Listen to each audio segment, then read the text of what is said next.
Hello everyone, welcome to Lush and Salty Aquariums. My name is Stefan, thank you for coming to my channel. I'm on the lowest shelf of the rack in my fish room, so I'm actually sitting on the floor to film this.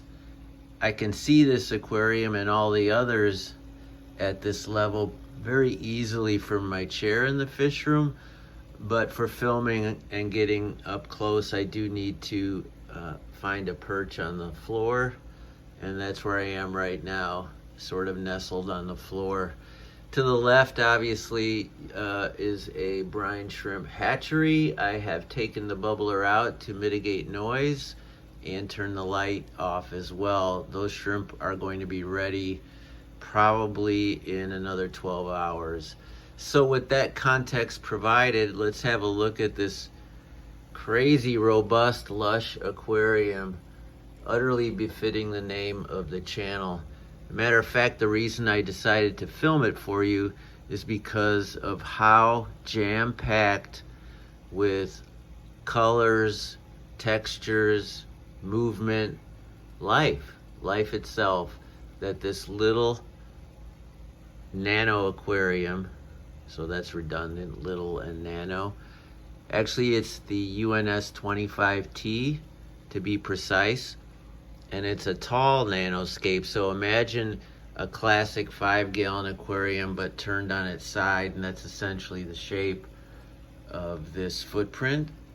It's challenging to work with a small aquarium that is more tall than wide, but it's nothing that you can't readily do if you take some care. But back to the raison d'etre, the whole point. I'm gonna have to trim this. That goes without saying. However, it's always so much fun to film an aquarium right before you do that. I'm gonna have just intense cuttings I can work with from that Ludwigia Super Red Mini. I mean, look at how vivacious and red that is. But I'm probably gonna make a cut 4 or 5 inches down below this green moss rack, another highlight of this fish tank. One of those plastic moss racks you can get on Etsy or eBay, and you can see how well it works. That is a Christmas or willow moss, and there's not a lick of algae on it or any dark spots. Incredible. But anyway, it sort of demarcates where I'll make the cut, and I'll probably take all these tops, pull out the bottoms, and simply plant them back into the substrate, as opposed to doing the topping method, which is where you leave the cut bottoms intact and add the new tops to it. With such a small footprint, I just simply wouldn't have the real estate to go down that road. I think it's a mistake to try to jam pack that much. It's already full up down there. I mean, my camera's having difficulty distinguishing that area, and so here at Lush and Salty Aquariums, I become a believer in the just replant the tops and throw away the bottoms, and don't try to stimulate the double growth that happens when you cut a stem, and don't try to do the topping method because it'll just be too full up, etc., etc. In the middle there is a Bacopa. And what's really cool in a tall aquarium, even a much bigger footprint tall aquarium, but just with that added height, this plant, although it's overshadowed by so much of the other plants, grows completely straight and erect with healthy growth at all points on the stem. And I think that's awesome. You can't say that about all plants, including the Super Red, by the way. You can see it gets greener, you might lose some leaves. It's just not as great at the bottom as it is at the top. But Bacopa, at least this common strain, that problem does not exist. And to the right, we have an intense group of Rotala. I'm not sure which species anymore. I've called it Atra. I've called it the SP grandiflora. God, I'm sorry. That's not the correct term, but I think most of you who keep plants know what I'm talking about. One of the most common strains of Rotala. And it could be that, it could be the Atra, it could be another, and there might even be more than one variant in there, although I have tried to garden out variety in that for that specific plant. There's already so much variety in this tank. It's, as the kids say, off the chain. That too needs to be cut, and I'll probably do the same thing with all three of these stems that I talked about with the Super Red Mini. Just plant the tops and chuck the bottoms. Speaking of bottom, let's go there. So a wonderful carpet of hairgrass, dwarf hairgrass up front, and I'll talk about these lovely little white fish in a second. They're not always apparent in my videos of this tank, so I'm delighted to see them here now. But the dwarf hairgrass looks pretty terrific.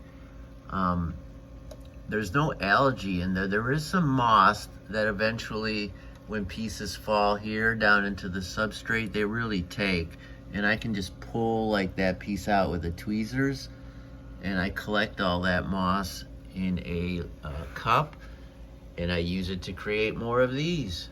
And I give away golf ball sized portions at swaps or to friends and such.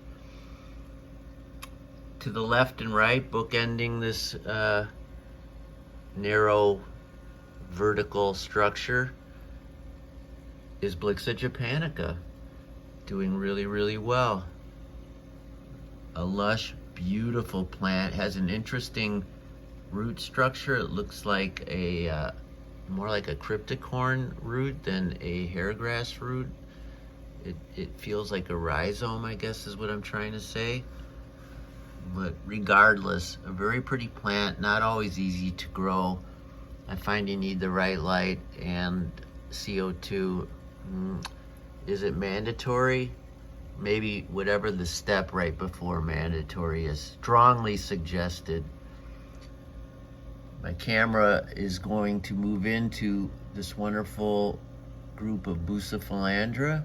There is a yellow leaf there, but that's easily corrected. But by and large, the lush purple, green, red, all the things we love Bus for are evidenced in this particular specimen. I believe there's more than one kind in there, but that one is the one that's dominating.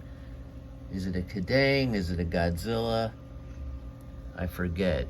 You know, when I set up all these aquariums, I didn't know 2-3 years ago how captivated I'd become by plants, so I didn't keep a meticulous record of what I actually bought or used. So in some cases I have to be general, like with this Rotala and now the Bucephalandra.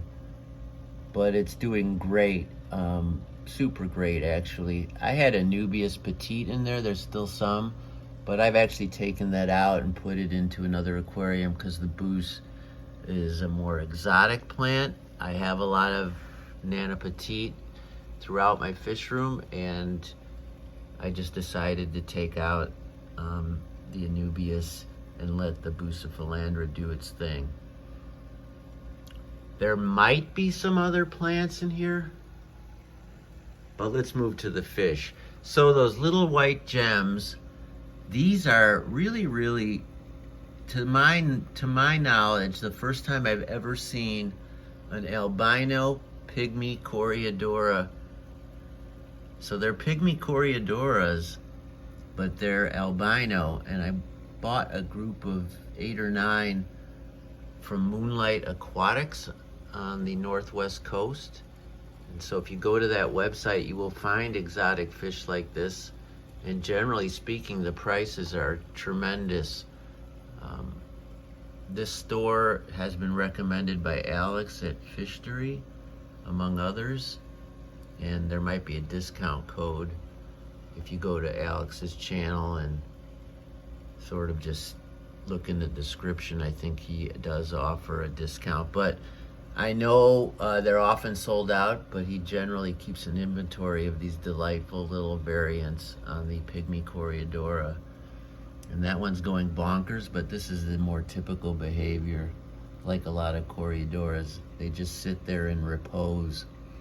You see some ram's horn snails, you see some blue dream, blue rilly shrimp, different, and there's one that's kind of more wild type. I took out all the Amano shrimp because they got really big, and I actually found them to be, if not menacing in behavior, they just looked menacing, bigger than everything else in here, like these ember tetras that are getting lost in the jungle there. You can see how fat and happy they are.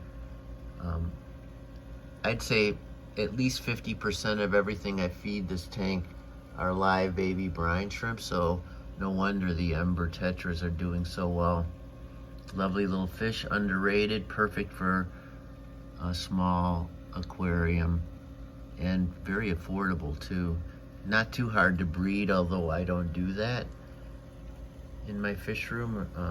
I always have community set up, so breeding only happens by happy accident, or if you have live bearers like the one I'm trying to focus in on up here. This is the Santa Maria Endler, and there's a female, and you can see she's gravid despite the shitty focus. Pardon my French. But Santa Maria Endlers are very beautiful, a little bit rare, kind of cool, and I thought, if nothing else, I had a trio, I think is what I started with here, a reverse trio, 2 males and 1 female. And now I have a small group, and you see the gravid fat female and a few males flitting about. And I thought maybe their active behavior would draw out the much more sedate ember tetras. And at least right now, that looks like it's kind of true. But I also was going through my Endler moment. You know, I was captivated by them. I watched a bunch of videos and became obsessed.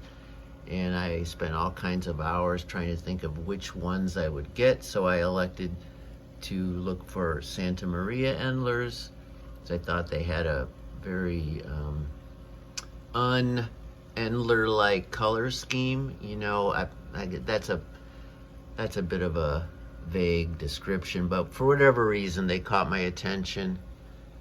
And I also got some black fire Endlers from a breeder in the Chicagoland area, but that's the subject for another video. These I purchased from my LFS, and they're reproducing. There's a really neat, really shrimp that, you know, with the saddle, the white saddle. Are you seeing that? So I had started in terms of the Neocaridina with putting only blue dreams, but since they were from all my other aquariums, their gene pool was not, the pedigree could not be anywhere near certain, and so it didn't take long before I started getting oddball colors and patterns, but most of them are very desirable. You saw the one wild form, but mostly I'm getting these cool really or saddled color schemes, which I find beautiful and exciting. I really like the really designation for Neocaridina. I have some Autosynclus in here. We're not seeing them, but everybody knows what those look like. There's a couple oddball nearite snails, some pink ram's horn, my favorite color within the ram's horn family. And there's a reddish hued one right at the edge of the water there. The iPhone's having trouble. There is a lot for it to try to focus on this little tank.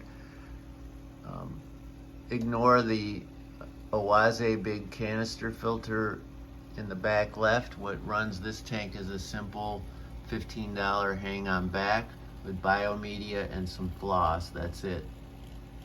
I do have a tiny preset Nano heater, long ago concealed by these plants, and I deliver CO2 to this tank, and I don't have to do that, but I would never get this kind of lush, plush growth. And Blixa japonica, all the plants would either do less well or poorly. And I'm talking about all of them. I don't think you can grow dwarf hairgrass with any efficacy without CO2 and strong light. I feel that way about Blixa japonica.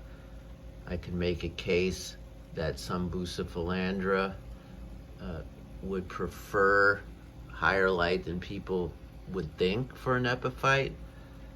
These mosses, maybe the only plant that would be fine either way is the bacopa, honestly. But I run in my fish room, I always buy the UNS regulators, and you can just add a coupling to it and get multiple fish tanks on one canister. And I do that in a couple places here. I love the UNS brand in general. This is their fish tank, and most, if not all, of my CO2 is delivered from their regulators. If you have any questions about this fish tank, its inhabitants, by all means hit me up. I'd love to hear from you, and I promise I'll answer. I beg your pardon if there was some background noise or a bit of herky-jerkiness in my recording, as I'm sitting on the floor holding the phone in an oddball position. But I sure do appreciate you. And as always, keep your hands in the tank, albeit carefully, and ciao for now.